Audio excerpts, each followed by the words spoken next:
Hey,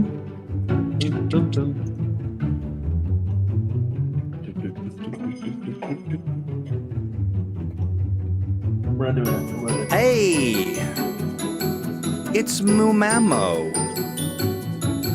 It's that special time of the week where we get together to talk about the only TTRPG superhero game. Or otherwise. The only TTRPG ever. Hey, look at this. Everybody's here. Everybody's here. You know what? They got here hours early. Right. Hours and hours early. Let's see. We've got Robert Kemp. Early Bird Gets the Worms. Man, y'all got nerds in here? Ugh. We've got Nate Robbins is here. Nate Robbins says, Big Nate loves this community like my pit bull loves his Chewy toy. That's fun. So slobbering all over it, leaving well. white marks on it? I was thinking that same Covered thing. in peanut butter and medicine. Right. Well, squeaky to squeak, Master Pook says. I like that. Robert Kemp says hello. William Lang's here too. Good, good. Gerald Scrimshire also. Look at the whole gang's here. Jay Gray. RC, of course you're here. Good to see you, friend. Devious Hearts as well. Squire Cortez, Jonathan Jackson. Holy smokes, we've got a full house. Sean Holland says hello. Right. Raymond Segman says, puts a giant sun hat on Troy's head. Thank you. I always forget. Troy doesn't have a head.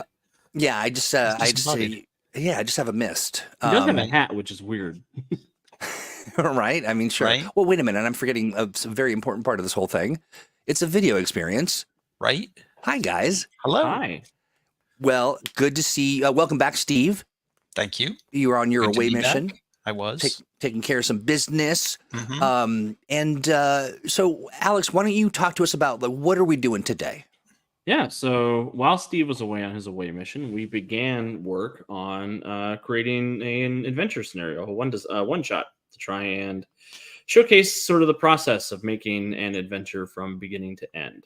Mm-hmm. We came up with a concept, we came up with a synopsis, and we started some work on some scene design, and that's sort of where we left off because it takes a long time to do anything as an adventure design. Right? It's so true. So true. I love that. Hey, real quick, we have a friend on Facebook. They're showing up as a line because Facebook is weird. So welcome, friend, Facebook friend.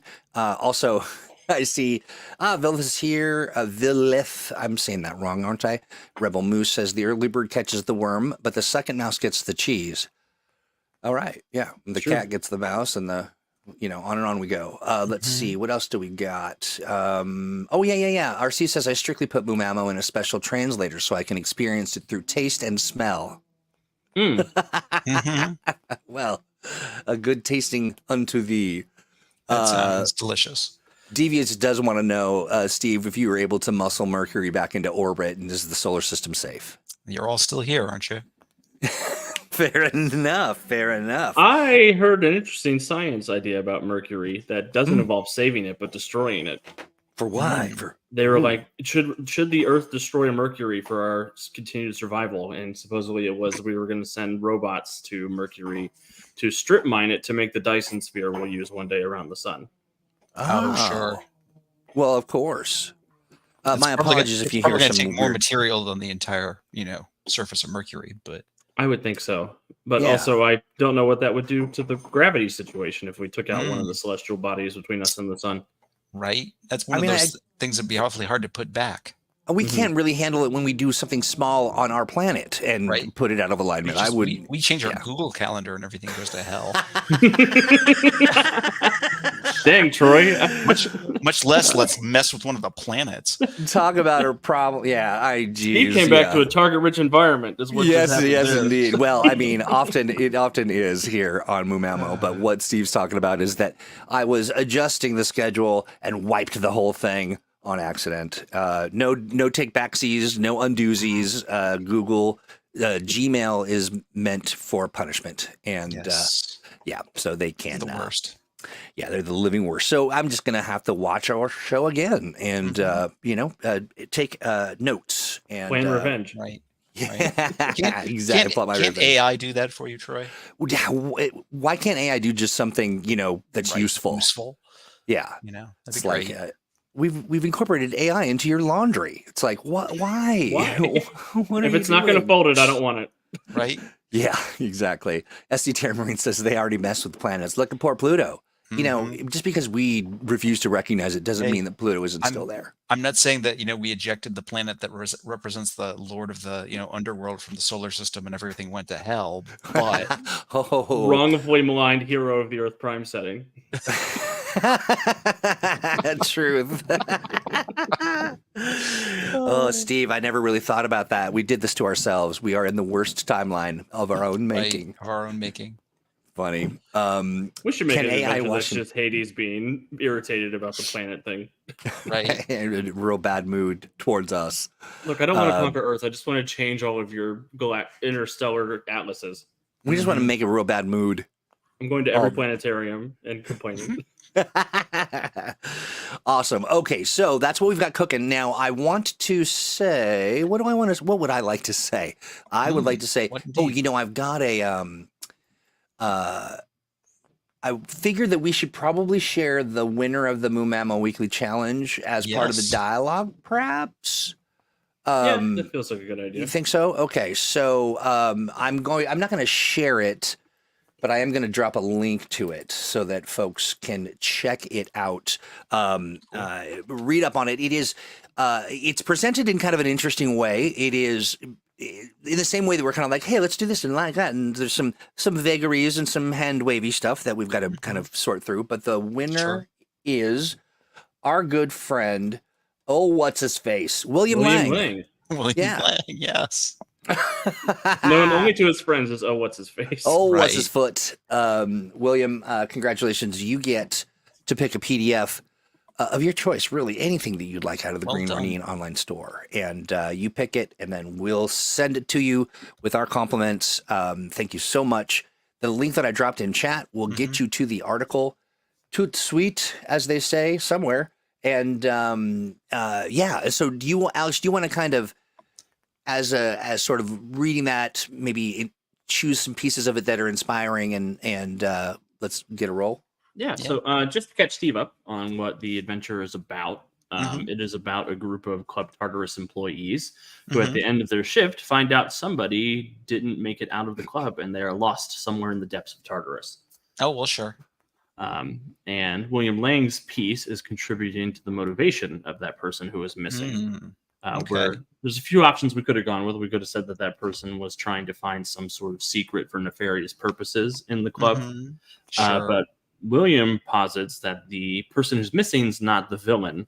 The VIP should be somebody who has noble intentions but doesn't understand the significance of what they're trying to accomplish. So our players not only have to find this VIP, but have to sympathize with their cause and maybe even try to help the VIP see the error of their plan. So the idea that immediately comes to mind for me is the whole Orpheus story of what if our missing person who has a good intention is going to the underworld to retrieve someone. I think that's a cool idea. Ooh, that is a cool idea. And what if the person they're trying to retrieve is actually not that good a person, but they don't necessarily know that? That's the other half of his thing was we need an antagonist. Because we need a bad guy. Yeah, so what do we think that the motive is for bringing them back? I think it's either a well-intentioned partner or a well-intentioned child or well-intentioned loved one of some kind. Yeah, who thinks that their significant other is doesn't know their villainish backstory. Right. Are they being influenced by somebody external then, who's given them the motivation to? If we're saying that our rescuee is our bad person, then maybe they still have minions or other agents in the world who are exerting this influence because they need someone pure of heart or intention to actually go on this mission because they can't do it themselves. My first instinct, my first Titan City instinct is that this is Jupiter Enterprises employee who got caught up trying to break in the first time, and the corporation has sort of influenced the person left behind to undertake this rescue operation without fully telling them what's going on. Yeah, it sounds like the kind of the sort of devil may care attitude of a younger person who throw caution to the wind and could definitely be the child or younger ward of the person they're seeking. Whether they're still a child or a teenager is up for question, but very interesting. I like the idea of it being a child, not a full child, obviously. But That a would young be person, bad, a young adult. Yeah. Somebody younger than me, older than my sister. Oh, what's his face says I was going with a young adult. Yeah, well, there you go. So it's along the lines of what William was talking about. Yeah. And William goes on to establish for the first scene. We established the main players in the game, which I think a role playing scene is always a good opening for. Yep. Especially a game where the people don't necessarily know the characters all that well, and they have a chance to sort of get in their shoes. Right. I was thinking introducing everybody during what they would usually be up to in the club on a given Friday night. So the bartender is one of the characters. The golem social worker is one of the characters. So maybe she's interacting with a client. Introducing sort of. This is a technique I use a lot. I introduce sort of a vague plot idea, and then I ask the player to contribute some ideas. So I'll say, you're mixing drinks at the bar. Is there a particular patron that you're having a conversation with that you think is right? Tell me a little bit about that interaction. Ooh, I like that. Yeah, that's a good prompt for players to kind of get them going. Yeah, because you can run into the problem where you just sort of give them unlimited range to say whatever, and then they're like, I don't know, I'm on the spot. But sort of that improv, give me a location, give me a prop, and we'll go home. Yeah, I dig that. Yeah, I think so too. And then William Lang mentions the having a brief encounter with the VIP with one of the players. Not anything really noteworthy, but an encounter with one of the players so they can be like, oh, I noticed somebody who seemed out of place this evening, to give us a bit of a direction to start going in once the mystery is revealed. Yeah. Well, and particularly if this is a club of some kind, the fact that it's a unaccompanied younger person would be unusual. Yeah. Pal Rua suggests a younger sibling, which could be interesting too. Maybe, and Squire suggests perhaps the younger person is trying to prove something to their older relation. Which maybe somebody they look up to. So it could be a younger sibling who really looks up to an older sibling and wants to demonstrate they have what it takes. Howdy, hi, Claude. We see you there. Right. It could even be we could even have the older sibling have a certain amount of sympathy to them in the I've always shielded you from the truth of it. The truth of it. I never wanted you involved in this part of my life. Sort of thing. Yeah, especially this time period, having a good job at a corporation is hard to come by, even if you have to do questionable things. But it is something that can provide a life for you and your sibling, especially if you're by yourselves. Right. Especially if this was I raised you after we lost our parents, and I was responsible, and I did what I had to do. But the sacrifices I made for you, exactly. Yeah. But I wanted better for you. Yeah, Squire mentions. I just like that the younger one is compelled to do this regardless of evidence because that's right, because they're very determined. Yeah. Well, and especially if we're talking about a character who's basically lost their whole family at this point. And this is just the final straw, and they're not going to let this stand if there's a way they can do something about it. It's clearly going to be something the players will sympathize with. It also has the emotional gravitas that Alex likes to bring to his adventures. Gravitas, trauma, they're still the same letters if you hit yourself in the head hard enough. Right, Let's see. Sean says, before I forget, just signing in, there was a comment on the subreddit that they missed Rogue's gallery of what villains match to what heroes. Right. So we do have some villains who have connections to NPC heroes. They're usually mentioned. They're not mentioned anywhere in like a subtable or anything. They've got their own in their backstories. You'll see connections to other characters. I see. It is something that I Yeah. want to sort of steer us towards freeing up those dance cards so player characters can be the problem for the villains. Exactly. The problem with setting up villains as some NPC's arch enemy is it's always the, well, why are you here? You know, scenario. Hi, Robin, bring me Batman. Right. I I'm like insulted. that. Blood is blood, says Nate. Yeah, absolutely. Yeah. All right. So the older sibling, I think sibling is a great dynamic. Yeah, I think sibling is a good dynamic. So I'm going to say the older siblings of Jupiter Enterprise is scientist / adventurer. Sure. Somebody who would be sent on this kind of mission to go and investigate the club independent and be smart enough to not go in the front door and attract that much attention. Right. Younger sibling is the rescuer / target of player characters. Jupiter Enterprise's scientist adventurer is the rescuee / relatable antagonist. Although really in this scenario, Tartarus itself is as much an antagonist as any of the sapient beings they'll run into. To be sure. Yeah, so scene 1 I called closing time because I like to make names for my scenes, even if the players never see them. Yep.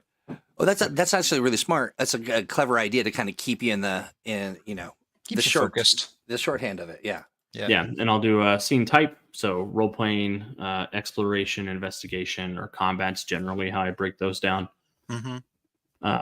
Then I'll include the setting, which in the first scene is Club Tartarus, and then I'll do a brief 1 to 2 paragraph breakdown of what is this scene about. Right. For certain scenes, I'll make a little more notes, like if there's a challenge sequence, I'll include the challenge sequence, like what I need from the players.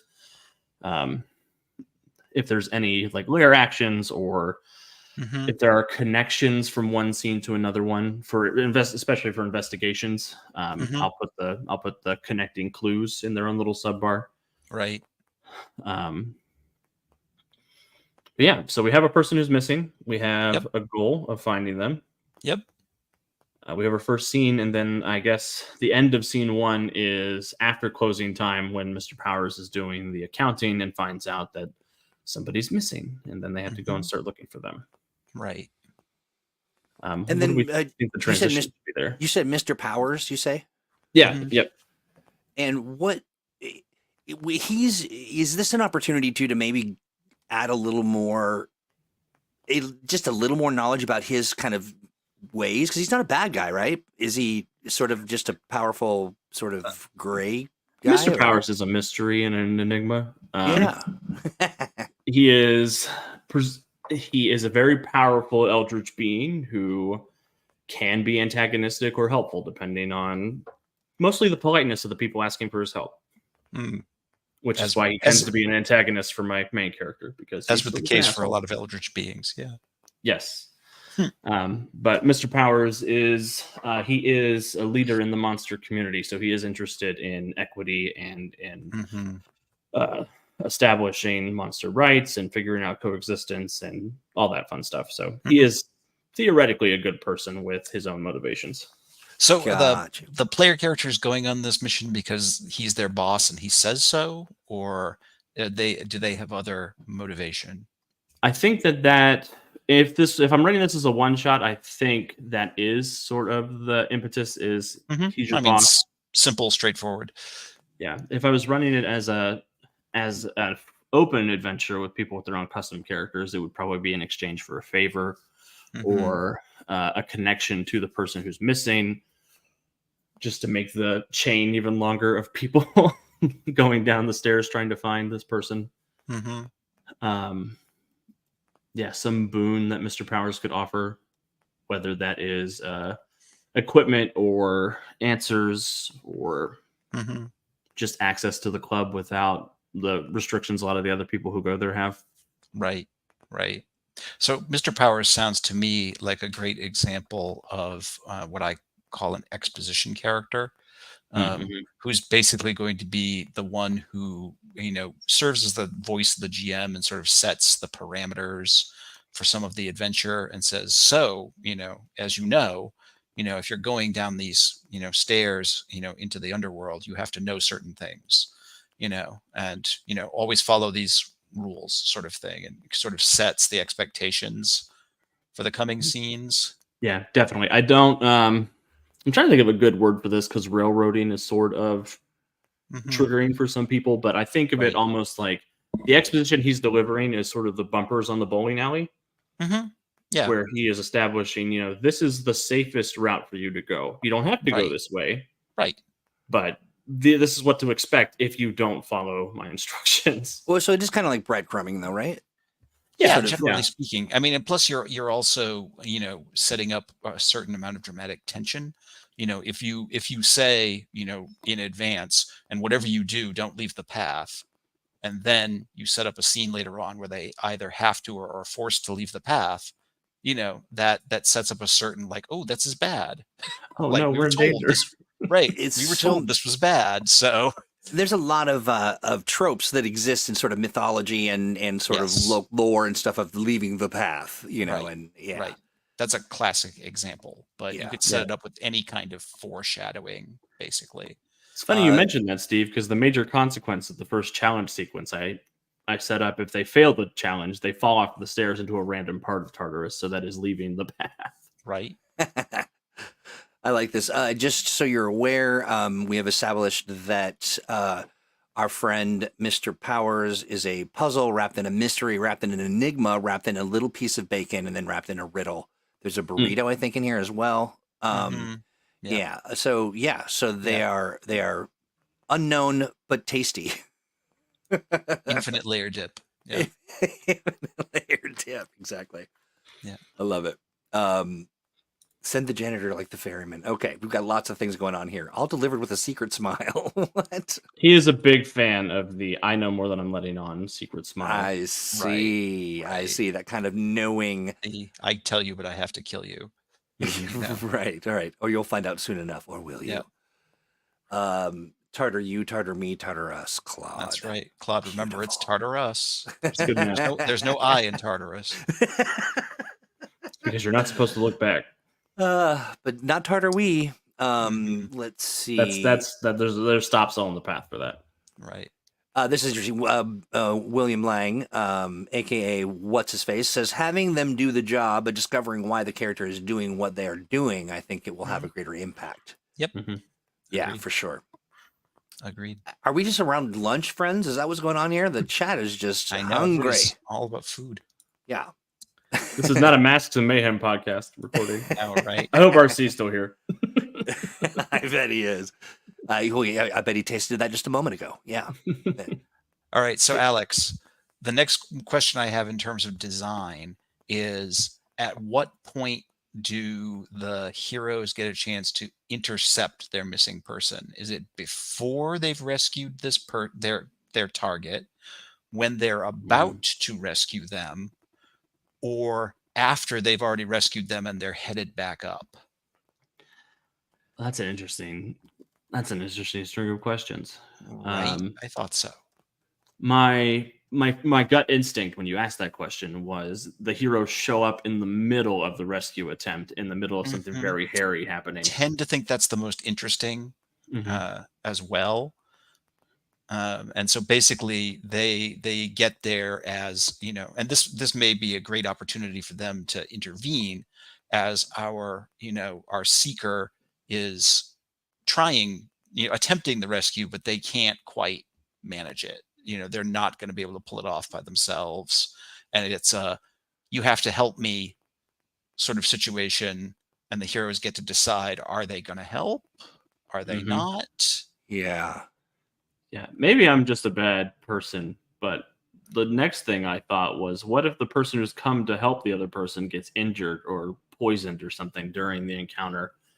And instead of just taking them back up to the surface to end the adventure, they have to help the rescuee accomplish their original mission, to find something to make the innocent person whole again.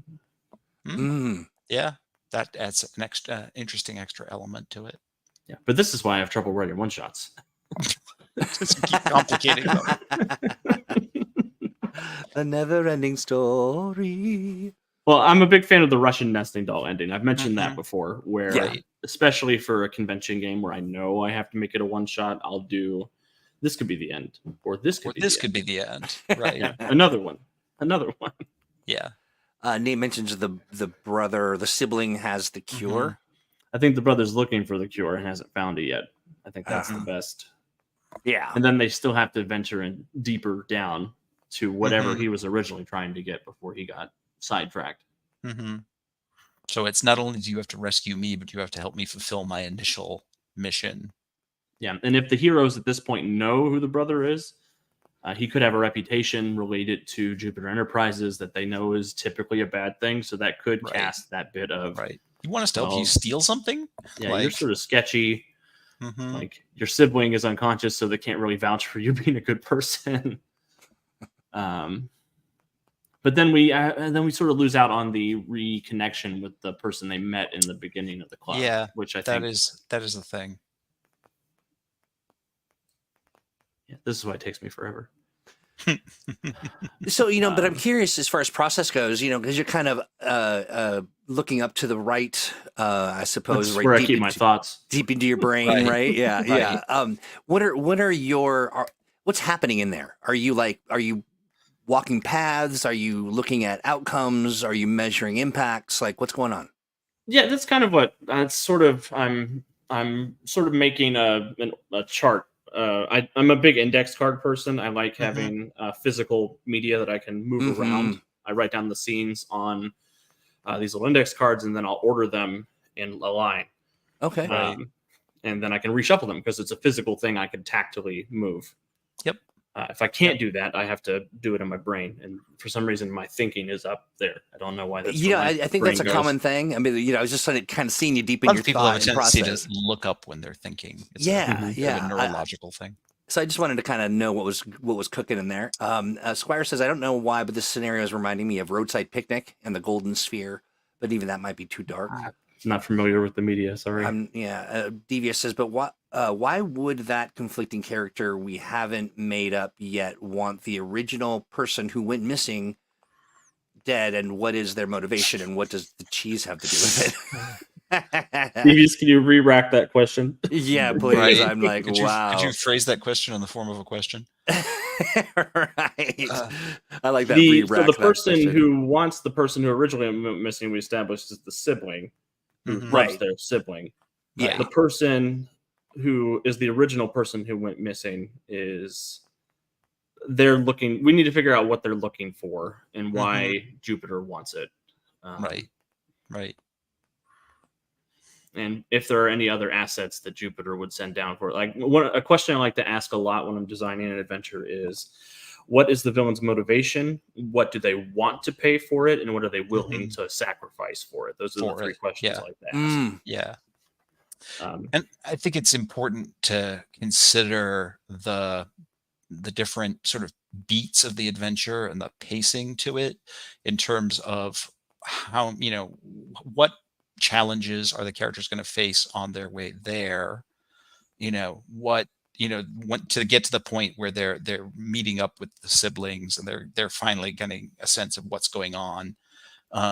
What challenges are they going to face getting to the next point, after that?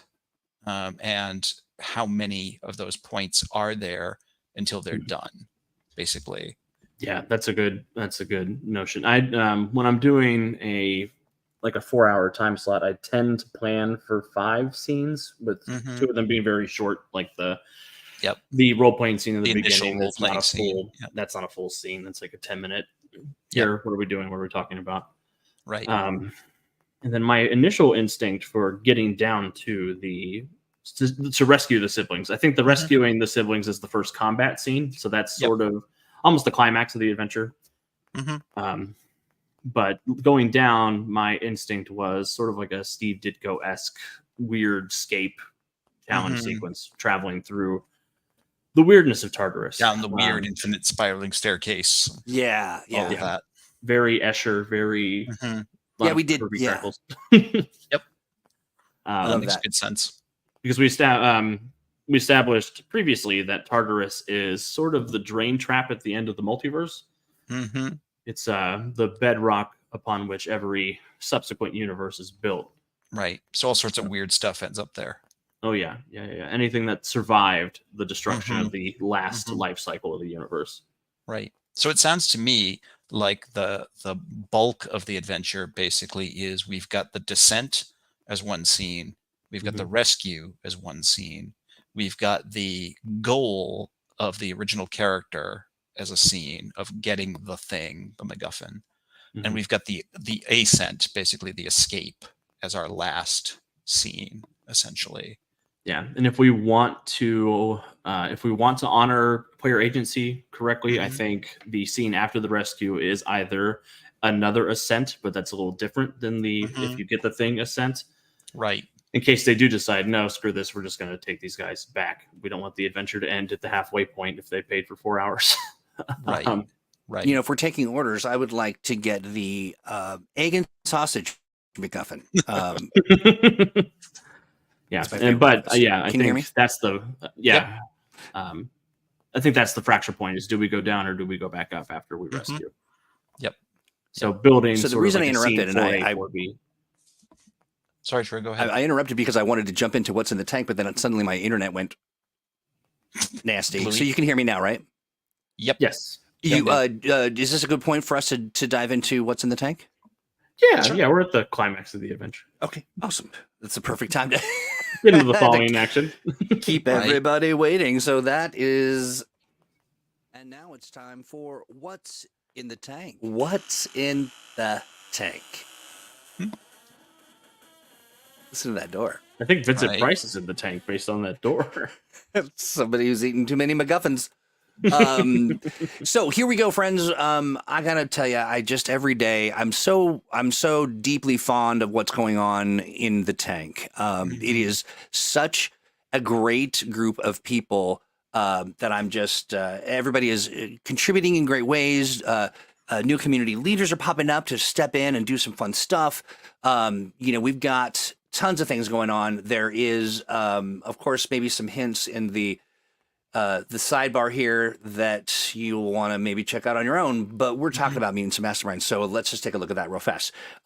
So I am happy to report that our buddy Devious has put together a little resource. Oh, hey, look. Yeah, Steve Kenson's articles on the Atomic Think Tank. And so it's got all the powers and stuff. You can get in there. Look at all that.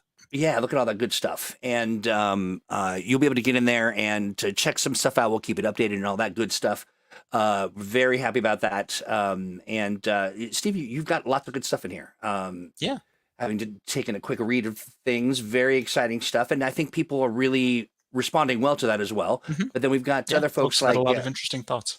Yeah, absolutely. And here's the thing I love about it too, is that it's all very conversational and intellectual, and it's an exchange that is very it's just fun to read. It's just it's not filled with the tension and the rules, sort of litigation vibe.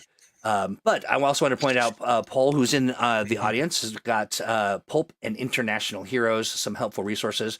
I love this.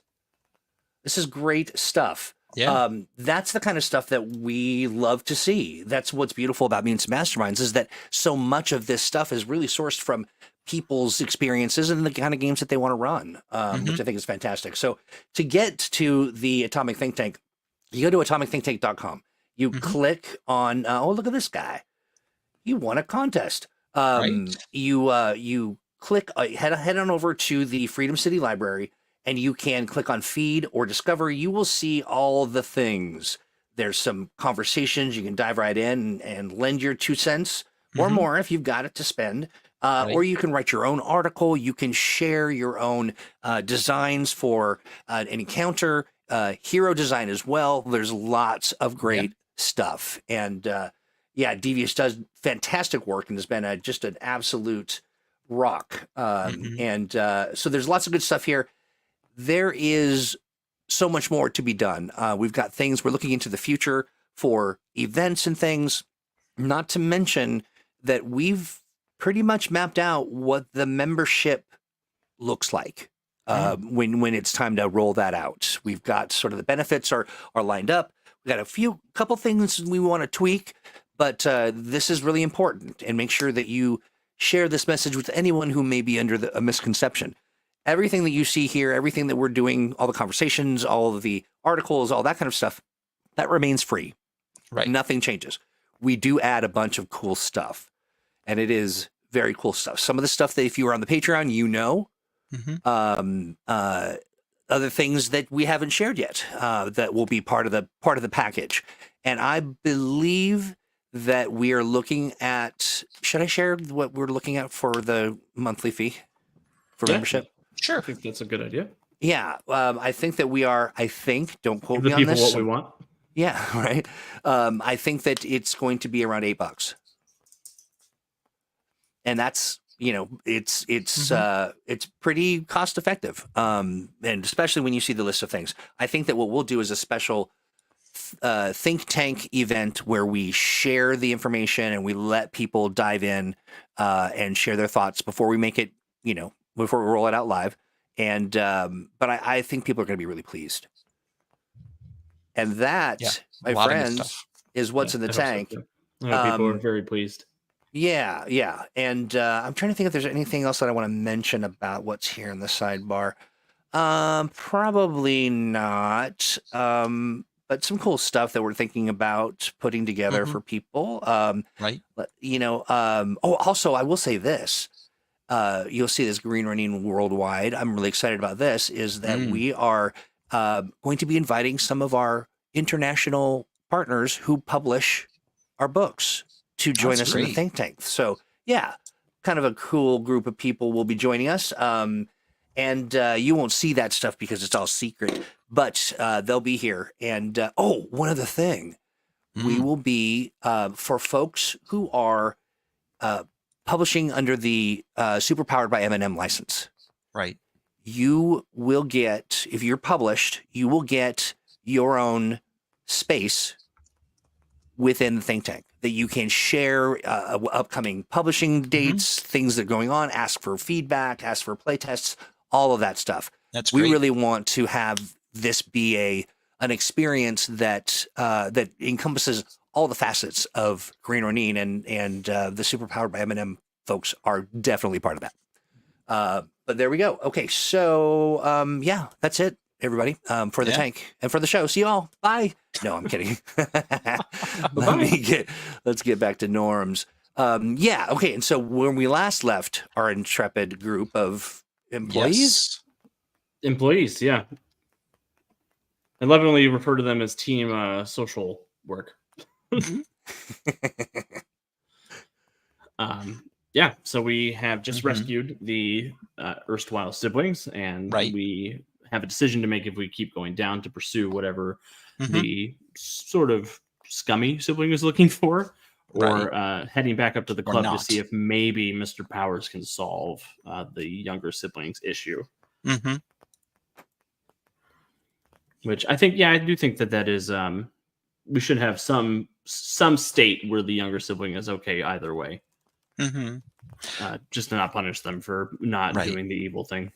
Right. Well, I think a great, alternate ending, the first thing that comes to my mind is, in the absence of the MacGuffin that's going to solve the problem, is that the older sibling redeems themselves by sacrificing themselves to save their younger sibling, and that's the bargain they're willing to make, either with the forces of Tartarus or with Powers, or, with, something else. They're willing to basically give up, their life in order to save their sibling. I think that's fun. Do you have an idea for what we're looking for? I mean, it could be one of those things where if they bypass the the MacGuffin, that either the characters get and with this multiple options, either the characters get captured, and the forces of Tartarus are like, well, we're gonna throw you back in prison, and the older sibling is like, wait, I'll make you a deal, let them go and you can have me, sort of scenario. Or they escape and Powers is like, yeah, there's really this sort of thing is really serious, there's a limit on what I can do, and the older sibling is like, well, what if I'm willing to do whatever it takes, sort of a thing. There's a couple suggestions. I just want to read them, but I don't want Nate's up here negotiating higher prices for more stuff. I love it. Also, I want to say hey to Ken. Good to see you. Thank you for stopping by. Hey, Ken. Ken's great. Yeah, Ken is Glad great. to be here. Yep, Also, RC sent me a death threat in my text messages. So he must have tasted. Yeah. Mm-hmm. he said, "I hope I got a gravy burrito in the mail." Oh, wow. That is fighting words. Right. Let's see. Diva says possible motivation. Their mother is dying of cancer. Little sister brother went for a mythical item to heal mom, and older sibling out to prevent the younger from dying. Okay. So that's an idea. Sure. Possible idea. Possible motivation. Their mother's dying. Okay. Gotcha. It's the same thing. Squire says maybe getting this thing was the last thing they needed to get out of working for Jupiter, for the Jupiter Association by not That getting. might be too. Yeah, That's it's interesting. this will finally pay off my debt, sort of scenario. Paul says Jupiter Enterprises could be using the younger brother as an unwitting cat's paw. They could have give him something that this will help save your brother, which is kind of a poison pill or something that is wound. Yeah. Oh, you see, that's a complication after Alex's own heart, because it just adds another layer to this whole thing. It's the kind of thing Jupiter would do. Yeah, Right. I mean, Moon would be. Yeah, Moon doesn't care. Moon is a calculating being. He's like, well, it's just a child's life. How valuable is that? Right. Yeah. It's just one child. Right. I mean, yeah. So you're saying this machine is powered by the heart of an orphan? Right. There's plenty of those around. I know how the system works. Just one. I like that. Tempo. Yes. To your question. Let's see. That is a mischaracterization of my very specific bad luck I hoped on you. You see, my question is a gravy burrito like a bag? I mean, yeah, it has to be like watertight, right? I mean, like a balloon. So I don't want like a giant dumpling, like a giant gravy balloon. I don't need that in my dreams. No, we all know gravy's for the shoes. Doc White says are the reasons I'm mean to player characters. Right. Doc White says, does the MacGuffin have a price attached to it that the siblings don't know about, as is often the case with magic items and that items is of power? always an option. Yeah. I think we need to establish what they're looking for. I think Sure. that will help narrow it down. Things that Jupiter Enterprises is interested in are, they made their fortune on merging technology and magic, so anything that is sufficiently powerful will be of interest to them. But Moon is also the architect responsible for the cycle of destruction of the universe. So there could be something from the old universe Moon is looking for. Is it something Powers is using or has down in the basement that kind of keeps things funky?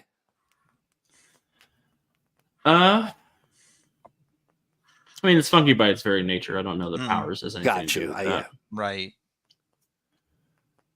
But Powers does maintain he watches the door basically to make sure nobody goes into a layer deeper than his layer. Because his layer is the one that immediately precedes our universe, and the layer beneath him is the one that precedes his. And the deeper you go, the weirder it gets. Yeah. Right. Arcanotech. I like that. And each of those layers has their own guardian, like Mr. Powers. So going deeper than Mr. Powers, there is something down there that is equivalently powerful to him, and probably much less nice since it's been down there for long time. Yeah. Interesting. Is that force cranky for being down there for so long, or are they? So. Yeah, I mean, it was probably cranky, and then after the next 11 billion years, it's probably just nuts, if I had to guess. Right. Hey, everybody. Right. Jack Cosmo And says, oh, sorry. Let No, me go just ahead. finish this real fast. Jack Cosmo says, tuning in for the first time live from Michigan. Yeah. Welcome. Welcome Hello. aboard, friend. Glad you made it. Sorry. Yeah, John Pologic has an interesting idea. Memento Mori, a sort of spiritual hologram, which could answer questions about what occurred just before the apocalypse in the old universe. Sure. That doesn't really. Apart from satisfying someone's curiosity, how useful is that? Yeah, is I the think it would be question. useful to Moon, who's trying to stop the cyclical nature of it. He wants everything to get back to the quiet. Okay. But that's not necessarily useful to either of the siblings. Right. Like that's if they could just leave and be like, no, we couldn't find it. It's weird down there. Huh. But it's an interesting. Could be almost like a and it doesn't have to be like Moon doesn't have to tell them that what exactly it is. He could mention it's like a panacea or something. Sure. Or the thing, whatever the memento mori is, possesses the wisdom to solve whatever problem they're facing as well. Yeah. Now, if it was something like, a font of all knowledge sort of a thing, that would be the solution to a lot of problems. William brings up an idea that it's, his personal idea is that it's the apple that Adam and Eve bit out of, but that's kind of an interesting, thing that people, can kind of fruit of the tree of knowledge. Yeah. I mean, it's still sort of along those same lines. Yeah, I did establish that the previous Mr. Powers, the one in the lair directly below him, is Yggdrasil, so that is a big tree. That could be something. Well, I was going to say the Well of Mimir is supposed to be at the roots of Yggdrasil, which is the well of all knowledge. That could be something along those lines. The waters, the well of knowledge. Nate, I like your idea. It's a clever. Magical thing. I'm not sure if it fits, but it's the quill of a pen that when you use it, it can write any spell that's ever written before, and it's written tons of spell books. Sure. Sounds fun for a fantasy adventure as well. Yeah, that would be fun. I think I do like I think the idea of the well or the apple. I think I do too. Yeah. It also connects. One of the things I like about Titan City is that all mythology is true. So finding a focal point between multiple mythologies is always cool to me. Right. Does the apple play a role, or the tree of knowledge play a role across several different things? Interestingly enough, in Norse mythology, apples are the source of immortality. And that is how the Azir maintain their immortality, is by eating the golden apples of immortality.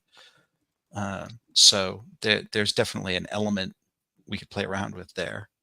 Yeah, it could be that they don't know what apple it is, but there is an apple down there that that could be useful. I mean, it's in Tartarus, so it's got to be something powerful. Right. It's got to be something powerful and magical. Yeah, so maybe they don't know exactly what it is, but they do know that it's an apple. And most people who live in the setting who aren't fundamentalists have understood recently that everything is true. So hard to say what is real. You want to, pull in other, mythology. We also have, Eris's apples of discord. Yeah. All sorts of possibilities of what it could be. And maybe it's all of those things, in that way that, everything in Titan City is all true, Yeah. Whatever you believe it is hard enough. If you get enough people, if you convince enough people, that's what it is. That's what it is, But yeah, that could be a fun, a lot of fun threads to kind of pull on. Yeah. And it's something that is easy to carry out. Like one person could go down there. One person could go and steal it. Yeah. One of those, don't send an army if you can send one hobbit to solve the problem. Right. And if the apples are growing on a tree or a branch on the far side of the pool of knowledge, you can always have a challenge from the dweller in the pool, sort of scenario to get at them. You have to prove your worthiness or answer my riddles 3, sort of set up. Well, the well asked for an eye. From Yeah, I was Odin. going to say Odin Like, there's a sacrifice right had to there. sacrifice an eye. So I like it. Well, so here's the challenge. The real challenge is that we've got more challenge to more time for this to bake, more things to add and to kind of. I mean, even if we've got the structure, there's still some bits that need to kind of file in. What do you? How do you two propose we do that? Well, I would suggest for our Atomic Think Tank Challenge, if folks want to take this whole discussion and turn it into an adventure outline, I think that would be a great place to begin. It doesn't have to be, you don't have to write out the whole adventure, just a list of bullet points that go by scene and basically hit the big beats of the adventure and talk about the high points. Put it all together into a coherent outline. I love that. Help me out because I'll be typing this up. So to reestablish the beats, we have introducing the club and introducing the VIP who goes missing. Yep. As scene 1. Scene 2 is the descent. Okay, hold on one more second. We have the say it again. The beat, the first beat. Beat 1 is introduction of the characters and the VIP. Our establishing shot, basically. Okay. Yeah. Scene 2 is the descent down the stairs, basically. Whatever challenge awaits them there. Yep. Scene 3 is a combat scene. Is focused on rescuing the siblings. Yes. They're in the midst of a fight and the heroes won't turn up. Okay. Scene 4A is continuing the descent down to whatever the older sibling is looking for. Whether that's an apple or a well or an apple in a well or however it or is a lady in a well. Right. However it is you want to or a sword in the lake and the lady in the okay. There's a hole in the bottom of the sea. Right. Yeah, exactly. So 4A is the continuing the older sibling's mission. Okay. Scene 4B is heading back to the surface to ask Mr. Powers if there's anything he can do to help the younger sibling who was injured in the fight scene. Right. And we'll call that, we'll just back to the surface. Yeah. The ascent, if you want. Sure, I like that. Then scene 5 is either the scene at the well or the garden or Yggdrasil or where the final termination of the siblings' mission. Right. Or negotiating with Mr. Powers and figuring out what he can do to help the sibling, and if there's something they have to acquire from around the club or out in the city, or whatever the challenge is to help the sibling, whether it's convincing the other sibling to make a sacrifice or going forth to find ingredients or whatever, what have you. A whole nother adventure that Alex will run later on. Or you can continue to run, and it'll be 6 seasons in a movie. 10 adventures later. Have we saved this kid yet? Love that. I love that. Okay, so good. All right, so let me just go down. Is there more? Nope. Then the final scene's like an epilogue. Yeah, that's pretty much it. We'll just call that. I'll just put that in there. Yeah, basically, they all lived happily ever after, and here's how. Or everybody had a bad time, and that's why. Here's how it all wraps up. They started that mission and they have never come back. They continue missioning. Never seen again. Yeah. So introductions. We've got the descent, a combat scene, continuing the mission, the ascent, the siblings' missions, and the epilogue. And I'll fill in the deets because I also put like apple, down the stairs, that kind of thing. Maybe. And it's, I think the idea of making that the either negotiating with Powers or negotiating with what's in the well or the garden or whatever, having options for that to be a challenge or a combat or a role playing, whatever you feel the party you're playing with will enjoy, make sure there's sort of options for those. Right. You want some flexibility built in. Got you. And then do we I'm have... a big fan of bowling alley bumpers. With the knowledge that the only strike I've gotten in bowling was in the lane next door with the bumpers up. So here's a question then. Do we have we adequately, accurately captured what we need from William's piece? I think so. So Okay, good. And then what was my other question? Okay, so what we're asking now is for them to fill in some of the gaps, some of the deets. to sort Go of pull it all together, Mhm. and give us just sort of a look at the big picture. I got you. Okay. Yeah, put a little flesh on the bones, but don't write the whole adventure. Right. Like, You don't have just- to write the whole thing. Okay. You know. Nice. Okay, and so we'll call this meeting the bone. No, what do we want to call this? That's We'll what I we'll call just- it Taking Stock is the name of the adventure I've got for the convention, just because they're a group of employees who have to go find something in the club. And we'll call it Adventure Design Outline Challenge. Love that. Thank you. Adventure Design Outline Challenge. And we have an actual play planned for this weekend, right? Troy? Friday, I believe, is what what I we thought. said, but it can be whatever we want because we do it. Mhm.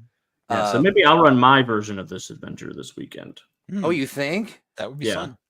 I mean, it's due Okay. by the 18th anyway, so getting it done would be good. Sure. Okay. Okay. Got you. Okay. And so I've got it mostly written. I will post the article with the challenge for everybody shortly after today's stream. Anything else? Well, why don't we do this? Steve, what have you got cooking in the Steve Kenson cinematic universe? Oh gosh, I am. What am I doing? I am working on one of Alex's adventures for Astonishing Adventures, and that is going to be another fun Titan City adventure that I think folks are really going to enjoy. I will tell you without spoilers, you get to punch Nazis, so that's always fun. Nice. Always fun. And I am working on some other things that we haven't announced yet, so I can't talk about them yet. They're Right really on. exciting things, though. You guys will be happy about them. Right? I dig it. Alex, we've got 2 minutes left. What have you got cooking? We are going back to Freedom We Dark in the Multiverse of the Master Mage this Wednesday. So I've been off for a couple weeks, but we will be heading back to the Mists of Ravenloft to deal with Eminem Strahd. It'll be fun. Friday we have our actual play. Origins is in 15 days, which is not panic-inducing, I promise. At all. And somebody asked about the next Astonishing Adventure, so I can't say much, but I will say the conceit for the Chrono Crisis adventure I'm working on right now is Groundhog D-Day, and you guys should be really excited about that.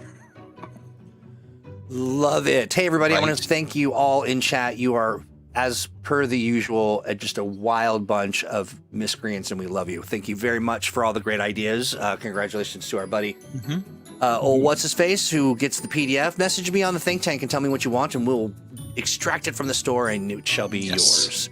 We will We'll be send back. someone to Tartarus to get it. Indeed, we will. And yeah. We'll be doing Thursdays this Thursday. It's going to be a good one. We'll have a lot of fun, some great stuff. But in the meantime, have a great rest of your week, and we'll see you next Monday. Goodbye. Bye, See everybody. y'all.